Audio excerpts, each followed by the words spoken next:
Pendant qu'il est 10h36, nous partons du côté de Paris pour joindre l'ancien ministre Mohamed Tal de l'UFR. Bonjour, Monsieur Tal, bienvenue sur Film Guinée.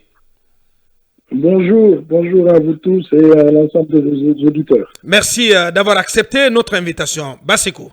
Ouais, monsieur le ministre, 2 ans du CNRD au pouvoir, quelle est votre lecture? Est-ce que les choses sont en train d'avancer dans la bonne direction? Est-ce que vos préoccupations, vos avis sont pris en compte ou pas? Oui, merci d'abord pour l'invitation. Bien.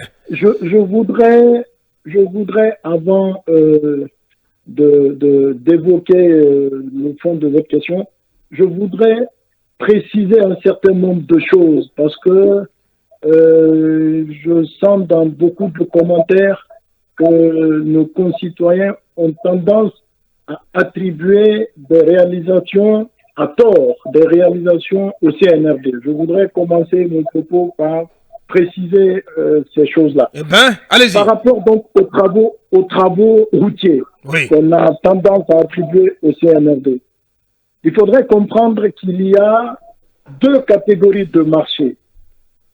La première catégorie de marchés, ce sont des marchés dont le financement avait été bouclé avant le 5 septembre. Ces marchés ont été attribués principalement à 2 sociétés chinoises, Cibitec et CRBC. Oui. Alors, ça concerne les voiries de Conakry, le pont de Kagbelin, de kilomètre 36, Amdala, Gombeto, etc. Ce financement était prévu essentiellement dans l'accord de financement signé avec les Chinois en 2018. Donc l'accord cadre de 20 milliards de dollars.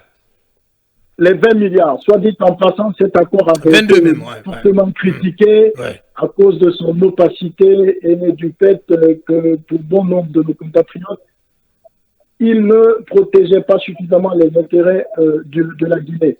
Mais ces travaux ont démarré en 2019, à l'approche, au début de la Covid-19. Et c'est au début de la Covid-19 que ces travaux ont été fortement ralentis, puisque beaucoup de Chinois sont rentrés chez eux pour ne plus revenir. Donc il y a cette catégorie de marchés, ce sont ces marchés qui ont été plutôt bien exécutés. Et vous avez une deuxième catégorie de marchés qui sont attribués depuis le 5 septembre par le CNRD essentiellement à des entrepreneurs locaux. Et ces marchés sont pour la plupart d'entre eux en souffrance. Ils ont été stoppés par manque de paiement et certains entrepreneurs ont carrément disparu après avoir perçu des avances de démarrage. Et l'État n'arrive pas pour le moment à faire avancer cette deuxième catégorie de marché par manque de moyens. Aujourd'hui, il y a des centaines de milliards de demandes de paiement bloquées au Trésor. L'État manque de moyens et malheureusement, les perspectives étant ce qu'elles sont, extrêmement sombres, cette situation risque de perdurer. Vous parlez de perspectives sombres, monsieur le ministre. Qu'avez-vous comme information? Parce que vous parlez de perspectives sombres, ça fait peur, ça. En termes de, bien sûr, en termes de perspectives économiques. Les perspectives sombres, c'est que vous constatez comme moi que l'économie est au ralenti, l'activité dans son volume est en train de baisser, les importations baissent, ce qui entraîne une baisse des recettes budgétaires. Et étant en période de transition, les financements extérieurs ne suivent pas.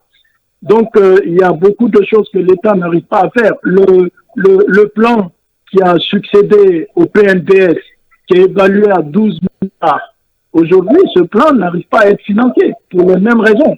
Vous parlez de PRI, le plan de... Pardon? Vous parlez de PRI, Voilà, exactement. On a donc énormément de difficultés à trouver des recettes. Et puis, il y a un autre point. Vous avez suivi comme moi, récemment, 2 producteurs de pétrole ont décidé de baisser leur production.